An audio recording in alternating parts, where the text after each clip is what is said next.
Luiz Inácio Lula da Silva y Jair Bolsonaro se enfrentarán este domingo en el balotaje para definir el próximo presidente de Brasil, y lo harán después de una campaña de altísima tensión.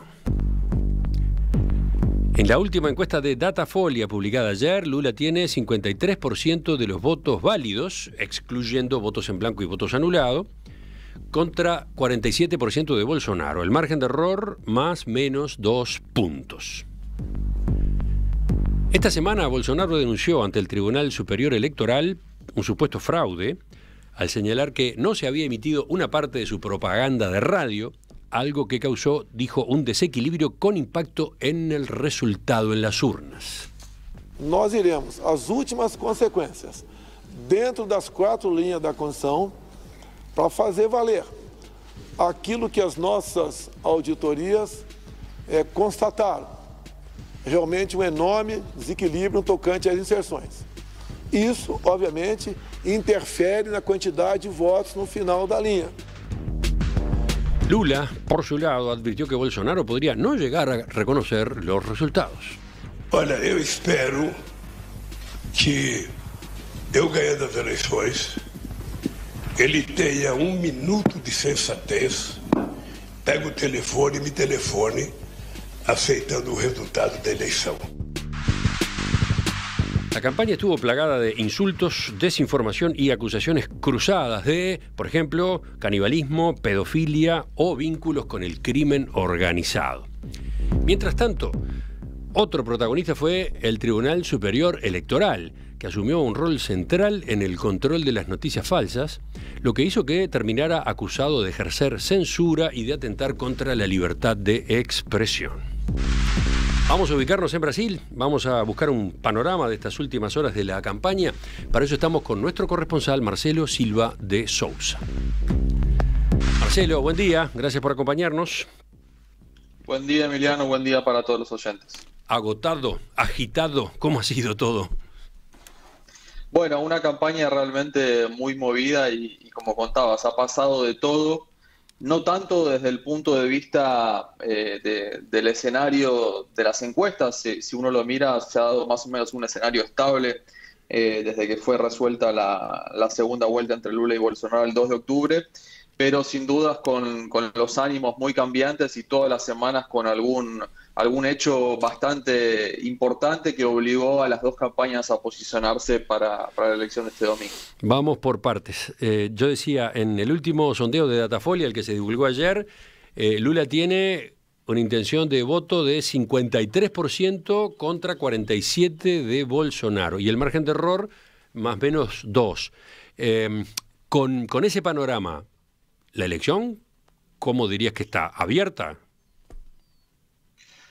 Bueno, yo creería que la elección está abierta. Es difícil golpear el martillo y dar por cerrada la elección. Esos porcentajes son más o menos los que venía teniendo Lula después del 2 de octubre, después de la primera vuelta. Bolsonaro había cortado un poco esa diferencia en el mismo sondeo Datafolha de la semana pasada, que había dado 52% Lula a 48% Bolsonaro. Esto daba un empate dentro del margen de error, considerando los 2 puntos de diferencia. La realidad es que más allá de los números que marcan las encuestas, ha habido también esta última semana un cambio de ánimo en las campañas, porque si bien la semana pasada estaba ese clamor de la remontada dentro de la campaña de Bolsonaro y uno veía a los dirigentes del PT más preocupados con un Bolsonaro acortando distancias en los sondeos, el domingo tuvimos el episodio de Roberto Jefferson, el exdiputado aliado de Bolsonaro que recibió a tiros a 4 agentes de la policía que querían cumplir una orden de detención, y ese sin dudas ha sido uno de los eventos más marcantes de la campaña porque tuvo una repercusión muy negativa en redes sociales. La lectura en ambas campañas es que eso acaba perjudicando a Bolsonaro a días de la elección porque es un episodio de violencia, de radicalismo que puede justamente impactar en aquel elector indeciso o más moderado que tal vez estaba pensando en votar a Bolsonaro este domingo. ¿A qué sector justamente están dirigiendo los mensajes los candidatos en estos últimos días? ¿Cómo trabajan para inclinar la balanza a sus respectivos lados? Bueno, tanto Lula como Bolsonaro están yendo al sector de indecisos, un 2% según el sondeo de Datafolia de ayer y aquellos que están por ahora decididos a votar blanco o nulo. Bolsonaro ayer en el último acto de campaña que tuvo en Río de Janeiro, donde pudo hablar pidiendo el voto por última vez, centró su discurso básicamente en la corrupción, en el ataque principal que viene dándole a Lula en esta campaña, diciéndole a los brasileños que reflexionen si lo que quieren es una vuelta a un Brasil desordenado, a un Brasil corrupto. Por el lado de Lula, Lula dedicó el último día de campaña a lanzar una carta abierta en la que, por un lado, prometió a los brasileños que un eventual gobierno de él buscará la unión, la pacificación en un país muy polarizado, y al mismo tiempo le habló a los mercados, que vienen reclamándole la falta de precisiones en materia económica. Dio algunas pistas, pero con cierta vaguedad que ha tenido a lo largo de la campaña, y dijo que en su gobierno buscará conciliar una responsabilidad fiscal con una responsabilidad social, dando a entender que un tercer gobierno de él tendrá esa impronta, esa marca fuerte del PT, con inversiones fuertes en políticas sociales. El voto evangélico ha sido uno de los, ¿cómo decirlo?, focos de atención, ¿no? Sí, claro, evangélicos, que es una de las franjas donde Bolsonaro lidera claramente frente a Lula. Más o menos la proporción es que cada 2 votos evangélicos Lula tiene 1. Y Lula ha intentado justamente tender puentes con esa parte del electorado. La semana pasada lanzó una carta específica para los evangélicos en una reunión que tuvo en San Pablo con algunos pastores, donde se manifestó contra el aborto, una declaración que fue al encuentro de lo que el mismo Lula había dicho, por ejemplo, en abril, cuando dijo que el aborto era una cuestión de salud pública y que todo el mundo debería tener derecho. Y también tuvo que salir a desmentir una desinformación muy fuerte que había lanzado la campaña de Bolsonaro, que es que Lula cerraría templos evangélicos, algo que suena descabellado, pero aún así en redes sociales corrió muy fuerte, y seguramente hubo gente que se preocupó delante de esta información. Ya volveremos a eso de noticias falsas. Es un capítulo que me gustaría que examináramos aparte, pero lo que mencionaste a propósito del aborto me dejó pensando, ¿cómo termina ubicado entonces Lula en esa materia? Bueno, Lula ha afirmado que está contra el aborto en un discurso que dio inclusive cuando presentó esta carta para los evangélicos. Un Lula bastante emocionado, habló de la importancia que tiene para él el núcleo de la familia tradicional. Se dijo que es una persona muy familiar y que respeta la vida, posicionándose claramente contra el aborto, que de cualquier manera el aborto es una cuestión en la cual legisla el Congreso, lógicamente, pero la posición del presidente sin dudas termina siendo importante. Nadie cree que, aunque Lula estuviera a favor del aborto y ganara la elección, esto podría avanzar, porque la configuración del Congreso, ya lo hemos dicho, quedó más conservadora que antes, con lo cual pensar en una posibilidad de que se trate la despenalización del aborto con mayor amplitud para los próximos 4 años suena bastante lejano. No, te lo preguntaba porque un pronunciamiento como ese de Lula, supongo que en una parte de su electorado más clásico no tiene que haber caído bien, no es lo que se espera de él, ¿no? Bueno, algo parecido a lo que pasó cuando lo recibió a Geraldo Alckmin como vicepresidente, ¿no? Claro, son posturas, situaciones que generan contradicciones y algunos enojos dentro de su base. Recordemos, Alckmin es un ultraconservador de la socialdemocracia brasileña, que algunos incluso lo conectan al Opus Dei, y está formando una alianza con Luis Ignacio Lula da Silva. Pero bueno, el PT está en una etapa, en un momento en el que ve que es necesario ampliarse, salirse de la izquierda para poder derrotar a Bolsonaro. Esta noche tendrá lugar el último debate, Lula-Bolsonaro. En primer lugar, te pregunto, Marcelo, ¿ocurrirá? ¿No habrá sorpresas? ¿No faltará uno de los dos o algo así? Bueno, hasta el momento, con la información que tenemos, ambos candidatos están confirmados, así que el debate está en pie, será la última oportunidad y las dos campañas lo consideran bastante importante porque lo ven como el debate que puede llegar a marcar algo. Así que a las 9:30 de la noche en los estudios de la TV Globo en Río de Janeiro se está esperando tanto a Lula como a Bolsonaro. ¿Qué podés adelantar al respecto? Bueno, en principio ambas campañas se van a tomar el día hoy para entrenar a los candidatos. A Bolsonaro no le gusta mucho hablar de entrenamiento, pero lo cierto es que suele repasar temas con sus colaboradores. En el caso de Lula trascendió que incluso está teniendo en la preparación el auxilio de Olga Curado, que es una periodista que también es especializada en budismo y meditación. Aunque no lo crean, esto tiene que ver con que la campaña de Lula quiere que él esté sereno para evitar lo que ha pasado en otros debates cuando es cuestionado sobre temas de corrupción. Lo que quieren es transmitir una imagen de un Lula tranquilo, seguro, respondiendo sobre la temática de corrupción, que ha sido uno de los puntos más flojos del candidato del Partido de los Trabajadores en los debates pasados. ¿Se dará de nuevo la dinámica esta de ese debate en el que los candidatos se movían, caminaban en el escenario, en algunos momentos incluso quedaban muy cerca uno del otro? ¿Se sabe algo a propósito del formato?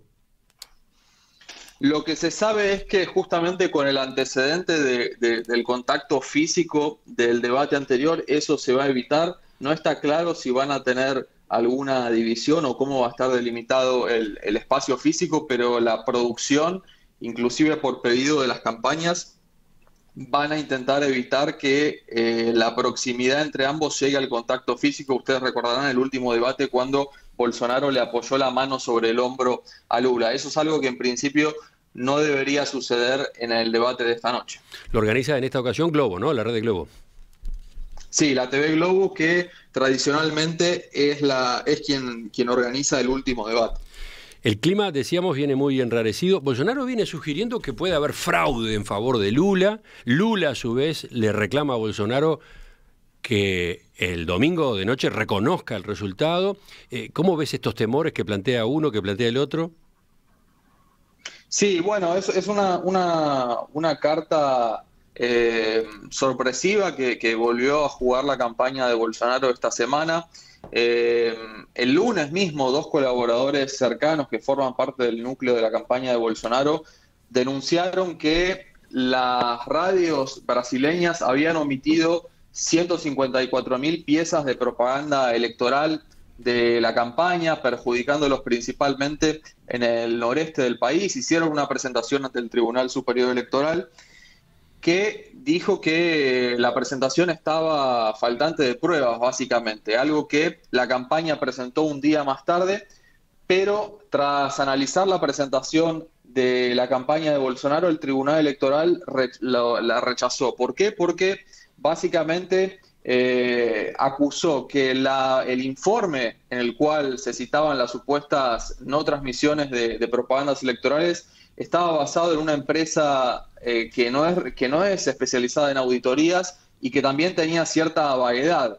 No se informaba muy bien el número de la radio, los días, y el Tribunal Electoral consideró a partir de esto que la campaña de Bolsonaro inclusive estaba cometiendo un posible crimen electoral, diciendo que está presentando una denuncia para intentar enrarecer el clima, tumultuar el proceso electoral a días de la segunda vuelta. Bueno, Bolsonaro respondió el rechazo de la apertura de la denuncia por el Tribunal Electoral y dijo que se está desequilibrando el juego, básicamente, y en palabras futbolísticas, que le están inclinando la cancha, porque lo que pedía la campaña de Bolsonaro es que las propagandas de Lula fueran suspendidas y se pasaran nada más que las de la campaña para equiparar las horas de propaganda electoral que la campaña de Bolsonaro dice que no habían sido transmitidas, algo que algunas radios desmintieron, diciendo que sí fueron transmitidas las propagandas y en algunos pocos casos diciendo que en verdad la campaña de Bolsonaro no les había mandado las piezas publicitarias y que por eso no se habían transmitido. Con lo cual estamos delante de un clima enrarecido, como lo decías, porque Bolsonaro, recordarán que al principio de la campaña cuestionaba o le daba un aura de fraude a la campaña diciendo que las urnas electrónicas no eran seguras. Ese aspecto quedó a un lado. Ahora lo que Bolsonaro está diciendo es que con la no transmisión de sus propagandas electorales, eso ya lo está perjudicando y va a tener un impacto en el voto. Con lo cual muchos se preguntan, ¿Bolsonaro está planteando una estrategia de querer mostrarse que va a pelear contra el sistema y repetir un poco la estrategia 2018 de decir que él es el candidato contra el sistema y que tiene a todos en su contra? ¿O más bien es un discurso derrotista plantando el camino para cuestionar un resultado del domingo a la noche en caso de que pierda? Eso es una pregunta abierta que el tiempo lo va a responder y el escenario que se dé, pero es cierto que la campaña de Lula ya está muy preocupada con la posibilidad de que no se reconozca un resultado. Después de esta pausa, Marcelo, te propongo que hagamos una segunda parte de este análisis, pero ya centrado en el tema fake news, desinformación. Lo digo porque Brasil ha, de algún modo, abierto el camino en América Latina en esta materia, en elecciones anteriores. Fue en Brasil, por ejemplo, que se ensayaron mecanismos de verificación de afirmaciones, de noticias, recordarán los oyentes. Bueno, ahora Brasil y su campaña sobre todo la campaña previa al balotaje, ha tenido nuevos giros en esta materia. Y en particular ha tenido el Tribunal Superior Electoral jugando un papel de primera línea. Me gustaría que viéramos los detalles. Luis Ignacio Lula da Silva y Jair Bolsonaro y Luis Ignacio Lula da Silva cierran hoy la campaña para el balotaje presidencial del próximo domingo en Brasil. Lo hacen con su debate cara a cara, 9:30 de la noche, en la red de Globo de televisión. Culminará así una carrera particularmente tensa. De estas horas finales y de lo que ha pasado en los días previos, estamos conversando con Marcelo Silva de Sousa, nuestro corresponsal en Brasil.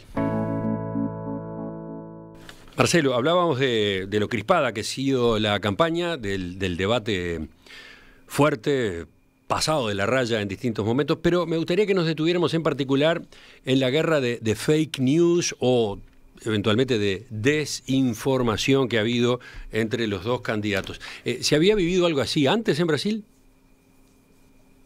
Bueno, en principio lo que responde a esa pregunta y la actitud que está teniendo el Tribunal Superior Electoral es la campaña de 2018, ¿no?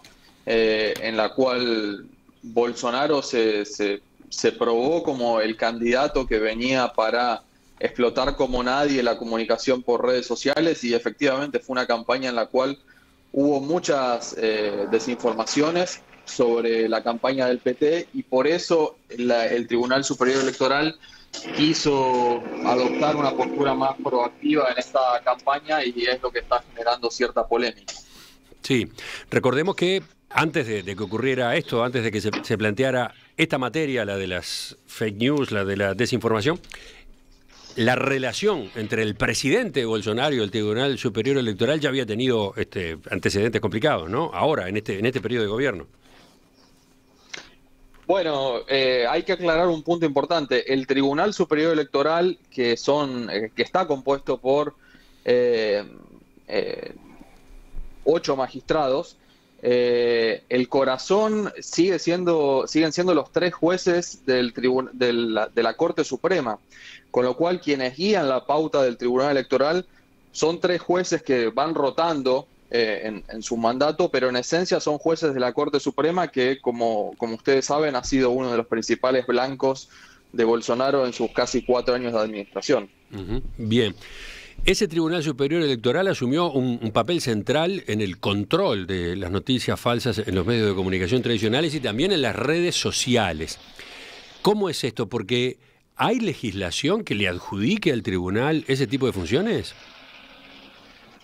Bueno, es uno de los puntos claves en esta historia. El Tribunal Superior Electoral ha adoptado una postura mucho más intervencionista y controvertida en algunos casos, porque detectó un aumento significativo, no solo de informaciones fraudulentas, sino del nivel de agresividad de esas noticias en las redes sociales. Una campaña que viene estando muy centrada en ataques, en golpes bajos y en intentar aumentar el rechazo del adversario, y muchas veces apelando a la emoción y a desinformaciones que circulan muy rápidamente en redes. La postura que está tomando el Tribunal Superior Electoral tiene bastante que ver con que en Brasil no hay una legislación específica para tratar las llamadas fake news, y no tiene que ver justamente con la falta de presentación de proyectos, porque hay más de 20 en el Congreso que no han sido tratados. Más bien,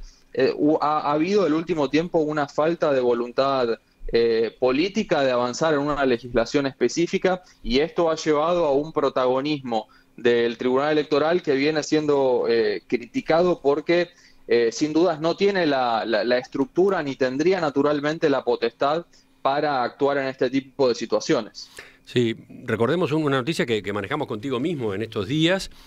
Por ejemplo, nuevos criterios o nuevas formas de actuar que el tribunal fue resolviendo. El jueves de la semana pasada amplió sus poderes para combatir la desinformación. Las plataformas de redes sociales tienen ahora un plazo máximo de 2 horas para eliminar las publicaciones alcanzadas por una orden judicial, frente al plazo que tenían hasta ese momento, que era de 24 horas, ¿no? Además, el Tribunal Superior Electoral puede extender la aplicación de sus órdenes a otros usuarios que hayan replicado contenidos similares a los ya eliminados. O sea, la orden de levantar contenidos no refiere solo a quien hizo la publicación original, sino también a quienes en las redes sociales los hayan replicado. Estas medidas del tribunal contra publicaciones en Internet levantaron ya de pique una cantidad de recelos. Ha estado el debate sobre la libertad de expresión. Contanos un poco a propósito de, bueno, esta medida y otras, ¿no? Bueno, esa medida va en línea con el aumento de desinformaciones en redes que detectó el Tribunal Electoral, sobre todo en esta campaña a la segunda vuelta. Y es clave no solo el hecho de la celeridad para remover el contenido, sino que ahora el Tribunal Electoral no necesita más de un pedido de alguna de las campañas para hacerlo. El propio tribunal puede ordenar la retirada del contenido que considera como desinformación o falso. Ese es un detalle importante. O sea, el tribunal actúa de oficio, digamos, actúa por iniciativa propia. Exactamente, actúa de oficio con un plazo máximo de 2 horas bajo multa, y ese plazo va a caer a 1 hora a la víspera de la elección. O sea, mañana las plataformas van a tener 1 hora apenas para remover el contenido. Bien. Impresiona, sí, porque no estamos acostumbrados, ¿no?, a que se pueda incidir de manera tan rápida, además, sobre lo que se publica, en este caso en redes sociales, más, por supuesto, los medios de comunicación tradicionales. Esto abarca toda la comunicación política, ¿no? Exactamente, y tiene que ver con esta situación delicada en la que está el TSE, porque si no retira el contenido, recibe críticas de que se está embarrando la elección, perjudicando el debate democrático transparente y honesto. Y si lo hace, también está teniendo que medir el tamaño de la mano para evitar abusos y ser acusado de parcial. Justamente, una consulta ahí. Esto que estamos comentando, lo de las noticias falsas, la desinformación, ¿ha sido parejo de los dos lados? ¿Las actuaciones del Tribunal Superior Electoral han sido para un lado y para el otro? ¿Cómo es esa parte? Bueno, ha habido casos bastante fuertes de ambas campañas. Estos días leía un levantamiento que fue hecho en esta segunda vuelta, y hablaba de que entre el 14 y el 24 de octubre el Tribunal Superior Electoral había removido 64 contenidos que perjudicaban a Lula, pedidos por esa campaña, y 25 del lado de Bolsonaro. Habría que ver el detalle fino de cuántos pedidos en total entraron de cada lado para establecer si se dio respuesta a más de un lado o de otro, pero esos son más o menos los números. Pero de cualquier manera, tanto en ambas campañas obtuvieron decisiones favorables en contenido que consideraban bastante perjudicial. Sin ir más lejos, esta semana la campaña de Bolsonaro había entrado contra una desinformación publicada por la campaña de Lula en redes que decía que Roberto Jefferson, el exdiputado que recibió a tiros a la policía, era coordinador de la campaña de Bolsonaro, algo falso. Así como también ustedes recordarán las declaraciones de Bolsonaro sobre las menores de edad venezolanas, que habían dado pie a acusaciones de pedofilia, que fue muy explotado por la campaña de Lula. La campaña de Bolsonaro entró con una presentación contra eso y el Tribunal Electoral le dio la razón a la campaña de Bolsonaro diciendo que el contenido había sido sacado de contexto. Sí, por el lado de la... Sí, dale, ¿sí? No, iba a comentarte nada más un caso también reciente por el lado de la campaña de Lula. Luego de la segunda vuelta, la campaña de Bolsonaro lanzó una propaganda electoral en la cual presentaba la información correcta de que el expresidente Lula había sido el candidato más votado en las prisiones federales brasileñas. ¿A qué conclusión llegaba el spot publicitario? A que Lula entonces era el candidato del crimen organizado. Con lo cual, el Tribunal Superior Electoral consideró esa propaganda electoral como una desinformación partiendo de premisas verdaderas y decidió la remoción del contenido por considerar que estaba atacando al candidato con conclusiones falsas. Bueno, y acá entramos en otro giro que ha tenido esta discusión, porque en Brasil y en esta campaña no se cuestiona solamente las noticias falsas, sino otro concepto que ha terminado apareciendo. El Tribunal Superior Electoral también ordenó retirar reportajes o informes armados con noticias verdaderas, pero que a juicio del tribunal inducen a conclusiones que pueden ser negativas para uno de los candidatos. Uno de los ministros del tribunal, Ricardo Lewandowski, tildó a ese tipo de informes desorden informacional. Desorden informacional. ¿Podemos ampliar a propósito de esto? Bueno, sí, Emiliano, el ejemplo que te estaba citando es el que encaja perfecto. Ha habido piezas publicitarias que se construyeron a partir de premisas verdaderas, pero queriendo transmitir sabidamente una conclusión falsa. Y en el caso de Lula y el vínculo con el crimen organizado, es el caso ejemplificador de este comportamiento. La campaña de Bolsonaro que dijo, Lula fue el candidato que recibió más votos en los presidios brasileños, por lo tanto Lula tiene una conexión con el crimen organizado, por lo tanto Lula es el candidato del crimen.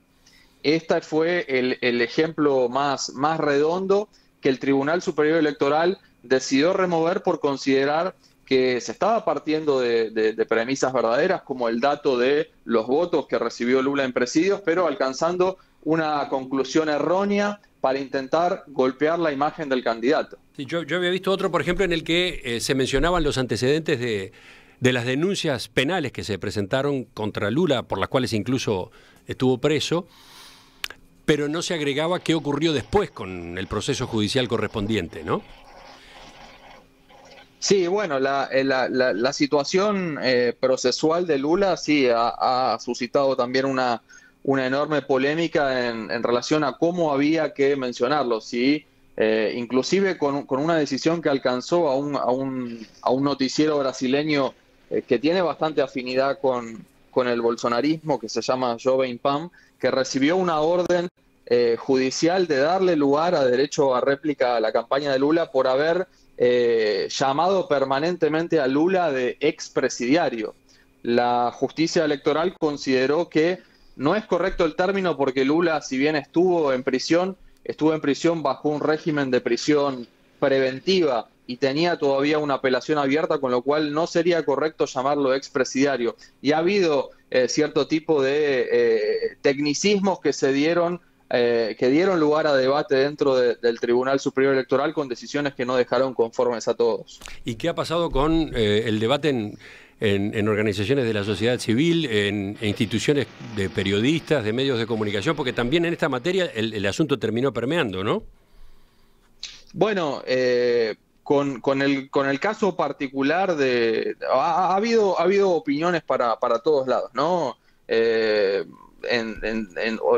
asociaciones de abogados especialistas en este tipo de desinformaciones ha habido quienes celebraron o aprobaron el comportamiento que está teniendo el Tribunal Electoral, pero al mismo tiempo viéndolo como una solución imperfecta y transitoria hasta tanto el Congreso haga una legislación específica. Y en el caso particular de la decisión que alcanzó al canal de noticias Jovem Pan, hubo sin dudas una unidad de los principales canales de noticias brasileños llamando la atención de este hecho y presentándolo como un antecedente de lo que podría ser un caso de censura. En ese caso hubo una unidad mayor, una respuesta ante un posible abuso del Tribunal Superior Electoral, porque estamos hablando del derecho a la libertad de expresión y a la libre información en los canales de noticias. Una decisión que impactó en el contenido y en el tratamiento de las noticias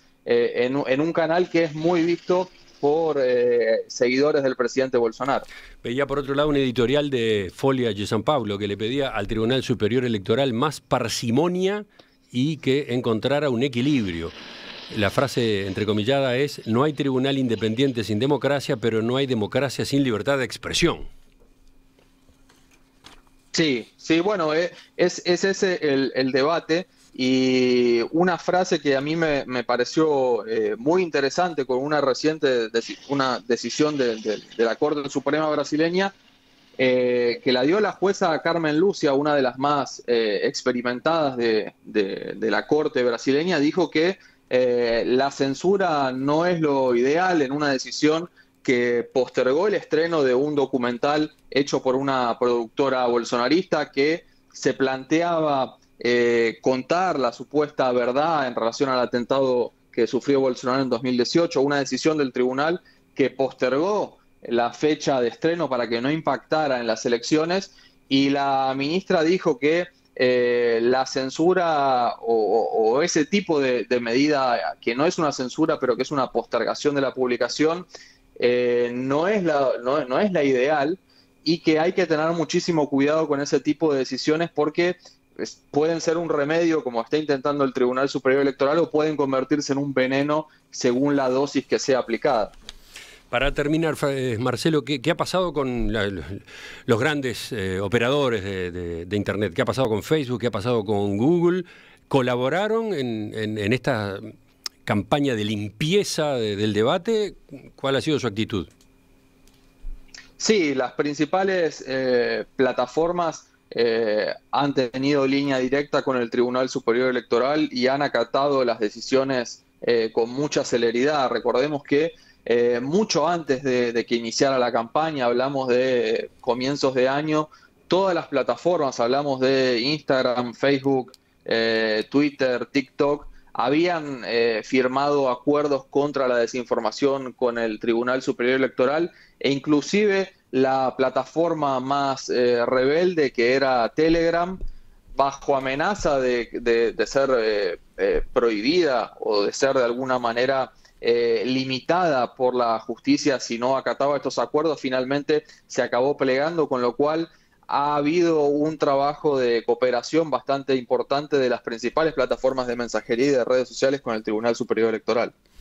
Marcelo Silva de Souza, corresponsal de En Perspectiva en Brasil, gracias por este informe y análisis sobre el final de la campaña, que nos deja abierta, claro, la curiosidad con respecto al domingo, y no solamente con respecto al domingo, sino sobre lo que viene después en una serie de materias, ¿no? Medios de comunicación, por ejemplo. ¿Va a pasar algo? ¿Se prevé que va a pasar algo en el nuevo gobierno en cuanto a regulación, teniendo en cuenta todo esto que estabas contando? Bueno, si Bolsonaro resulta reelecto, no se esperan grandes novedades. Luis Ignacio Lula da Silva sí ha dicho que él es favorable a una cierta regulación de las redes sociales para intentar evitar justamente la diseminación de fake news. No está muy claro, ha sido un concepto muy vago que ha soltado y que inclusive ha sido utilizado políticamente por el bolsonarismo para decir que Lula es a favor de la censura. Veremos qué va a pasar, pero seguramente es una materia en la cual tendría que legislar el Congreso, un Congreso que no va a estar completamente alineado a Lula en caso de que sea electo. Las mayores novedades entonces se esperan en caso de que el gobierno cambie. Por el lado del bolsonarismo ya ha demostrado que no es una prioridad en su agenda una ley específica alrededor de las fake news.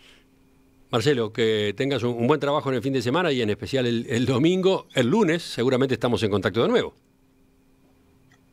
Claro que sí, y vamos a seguir con atención lo que pase aquí en Brasil. Hasta pronto, gracias. Hasta pronto.